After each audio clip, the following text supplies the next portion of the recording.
आकाशवाणी से प्रस्तुत है प्रादेशिक समाचार।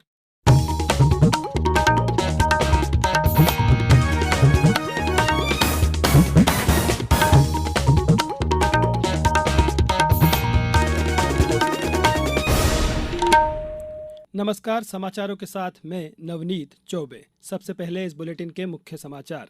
लोकसभा चुनाव के दूसरे चरण के लिए प्रदेश की 7 सीटों पर नामांकन जमा करने का काम हुआ पूरा।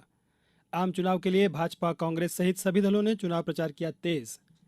धार की भोजशाला में 14वें दिन भी एएसआई टीम का सर्वेक्षण रहा जारी और प्रदेश में एक बार फिर मौसम बदलने के आसार। 7 अप्रैल से 18 जिलों में हो सकती है बारिश। अब समाचार विस्तार से। लोकसभा चुनाव के दूसरे चरण में प्रदेश की 7 सीटों के लिए नामांकन पत्र जमा करने का काम आज पूरा हो गया है। दूसरे चरण के लिए 28 मार्च से नामांकन पत्र भरने की शुरुआत हुई थी। 5 अप्रैल को नामांकन पत्रों की जांच होगी। 8 अप्रैल तक प्रत्याशी नाम वापस ले सकेंगे। इन सीटों पर 26 अप्रैल को मतदान होगा। सभी चरणों के मतदान की मतगणना 4 जून को होगी। दूसरे चरण में टीकमगढ़, दमोह, खजुराहो, सतना, रीवा, होशंगाबाद और बैतूल में चुनाव होने हैं। आज बैतूल में भाजपा प्रत्याशी दुर्गादास उइके, नर्मदापुरम से दर्शन सिंह चौधरी, सतना से कांग्रेस प्रत्याशी सिद्धार्थ कुशवाहा, बसपा प्रत्याशी नारायण त्रिपाठी, रीवा से कांग्रेस उम्मीदवार नीलम मिश्रा, दमोह से भाजपा प्रत्याशी राहुल लोधी सहित कई अन्य उम्मीदवारों ने अंतिम दिन अपना पर्चा भरा। प्रदेश में लोकसभा चुनाव के चलते राजनेताओं के चुनावी दौरे लगातार जारी है। आज मुख्यमंत्री डॉक्टर मोहन यादव बैतूल, नर्मदापुरम और दमोह जिले में प्रचार पर रहे। मुख्यमंत्री डॉक्टर मोहन यादव बैतूल में पार्टी प्रत्याशी दुर्गादास उइके के नामांकन में शामिल हुए। स्थानीय लाल बहादुर शास्त्री स्टेडियम में जनसभा को संबोधित करते हुए उन्होंने कहा कि प्रधानमंत्री नरेंद्र मोदी के नेतृत्व में हर वर्ग का विकास हुआ है। अब जनता खुद 400 पार का नारा लगा रही है। इसके बाद मुख्यमंत्री नर्मदापुरम में पार्टी प्रत्याशी दर्शन सिंह चौधरी के नामांकन में शामिल हुए। दोपहर बाद दमोह में जनसभा में सहभागिता की। प्रदेश अध्यक्ष विष्णुदत्त शर्मा ने भी दमोह में विभिन्न कार्यक्रमों में हिस्सा लिया। उधर मध्य प्रदेश कांग्रेस के प्रभारी महासचिव जितेंद्र सिंह, प्रदेश कांग्रेस अध्यक्ष जीतू पटवारी, राज्यसभा सदस्य विवेक तन्खा आज रीवा लोकसभा क्षेत्र में कांग्रेस प्रत्याशी नीलम मिश्रा के नामांकन कार्यक्रम में शामिल हुए। भारतीय जनता पार्टी के वरिष्ठ नेता और प्रधानमंत्री नरेंद्र मोदी ने कहा है कि एनडीए सरकार भारत को विकसित देश बनाने के लिए पूरे प्रयास कर रही है। बिहार के जुमई में चुनावी रैली में श्री मोदी ने कहा कि 2024 के लोकसभा चुनाव भारत को विकसित बनाने के लिए हो रहे हैं। उन्होंने कहा कि भारत चंद्रमा के दक्षिणी ध्रुव पर अंतरिक्ष यान सफलतापूर्वक उतारने वाला पहला देश बन गया है। उन्होंने कहा कि भारत अब विश्व की 5वीं बड़ी अर्थव्यवस्था है। श्री मोदी ने कहा कि भारत ने आतंकी गतिविधियों में शामिल और ऐसी गतिविधियों को समर्थन देने वालों को करारा जवाब दिया है और मगध साम्राज्य के प्राचीन गौरव को फिर बहाल किया है। श्री मोदी ने दावा किया कि जब कांग्रेस सत्ता में थी तो गेहूं के आयात पर निर्भर छोटे छोटे देश भी भारत में आतंकी हमले करवाते थे।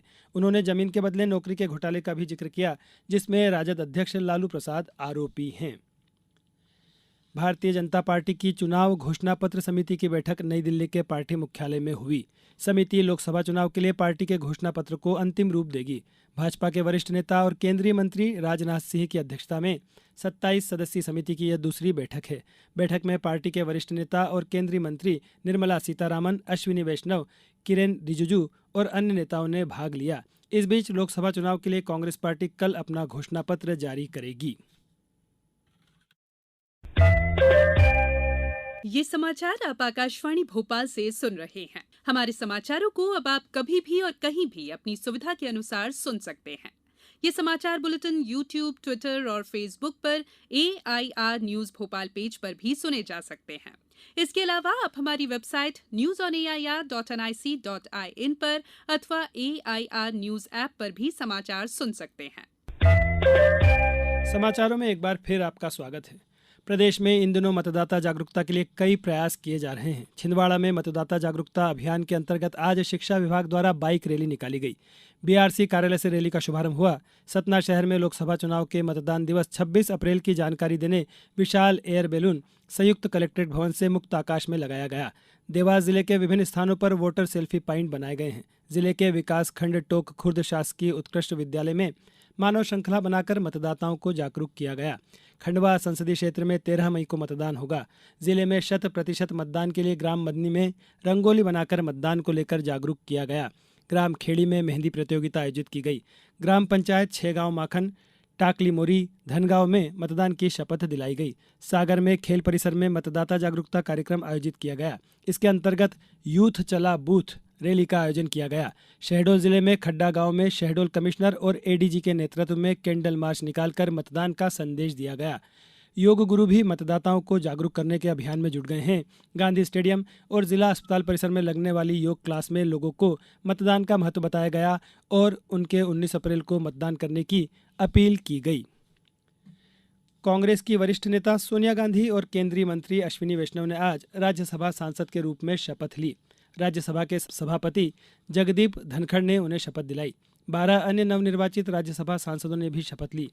इनमें भारतीय जनता पार्टी के आरपीएन सिंह, जनता दल यूनाइटेड के संजय कुमार झा और कांग्रेस के अजय माकन शामिल हैं। प्रादेशिक समाचार एकांश आकाशवाणी मध्य प्रदेश द्वारा लोकसभा चुनाव में 100% मतदान सुनिश्चित करने के लिए जनता की आवाज़ आकाशवाणी के साथ नामक एक खास कार्यक्रम शुरू किया गया है। इसमें हम आम लोगों द्वारा वोट डालने के लिए की जा रही अपील को अपने समाचारों में शामिल कर रहे हैं, जिससे अन्य श्रोता भी मतदान के लिए प्रेरित हो। आप भी अपनी आवाज़ में मतदान के महत्व पर केंद्रित अधिकतम 40 सेकंड का एक बढ़िया सा वीडियो संदेश रिकॉर्ड करिए और हमारे व्हाट्सएप नंबर 9406523035 पर अपने नाम और निवास स्थान के नाम के साथ भेज दीजिए। हम आपके संदेशों को प्रतिदिन समाचारों के साथ प्रसारित करेंगे। और हाँ, आप भी मतदान अवश्य करिए। अब सुनते हैं सतना से चांद मोहम्मद खान का संदेश। कल्पा जिला सतना से मैं चांद मोहम्मद खान। सब देशों से प्यारा भारत देश हमारा है, कोई धर्म नहीं, धर्म निरपेक्ष देश हमारा है। इसको स्वर्ग बनाना है, काम छोड़ के भाई बहनों वोट डालने जाना है। यही संकल्प हमारा है, बस यही हमारा नारा है। जय हिंद। धार के ऐतिहासिक स्मारक भोजशाला का एएसआई टीम द्वारा लगातार सर्वे किया जा रहा है। आज 14वें दिन भी सर्वे का कार्य किया गया। आज भोजशाला भवन के पीछे और बाईं तरफ की ओर सर्वे किया गया। भोजशाला के अंदर की ओर भी अधिकारियों ने मार्किंग कर टैग लगाए। गौरतलब है कि एएसआई द्वारा गत 13 दिनों से वैज्ञानिक आधार पर भोजशाला का सर्वे किया जा रहा है। सर्वे दल में शामिल विशेषज्ञ अधिकारियों के विभिन्न दल परिसर में अलग अलग कार्यों को अंजाम दे रहे हैं। भोजशाला के अंदरूनी स्ट्रक्चर, स्तंभों, शिलालेख का बारीकी से परीक्षण कर उनकी फोटोग्राफी और वीडियोग्राफी की जा रही है। और अब बात मौसम की। प्रदेश में अप्रैल महीने में आंधी बारिश का ट्रेंड रहा है। इस बार भी ऐसा ही होने जा रहा है। मौसम विभाग के अनुसार 7 अप्रैल से अगले 2 दिन प्रदेश के कई जिलों में आंधी बारिश का दौर रहेगा। जबलपुर, भोपाल, शहडोल, रीवा समेत 18 जिलों में बारिश हो सकती है। मौसम विभाग के अनुसार 5 अप्रैल से नया पश्चिमी विक्षोभ सक्रिय हो रहा है। इसका असर 1-2 दिन के बाद प्रदेश में देखने को मिलेगा। खासकर प्रदेश के पूर्वी हिस्से में बारिश, आंधी और बादल रहेंगे। अब कुछ समाचार संक्षेप में। लोकसभा निर्वाचन की आदर्श आचार संहिता प्रभावशील होने के बाद पुलिस एवं अन्य एनफोर्समेंट एजेंसियों द्वारा 16 मार्च से 2 अप्रैल तक 6 करोड़ 58 लाख रुपए से अधिक की नगद राशि सहित 63 करोड़ 50 लाख रुपए से ज़्यादा मूल्य की विभिन्न सामग्री जब्त की गई है। सीहोर जिले में 9 अप्रैल से 17 अप्रैल तक चैत्र नवरात्रि का पर्व मनाया जाएगा।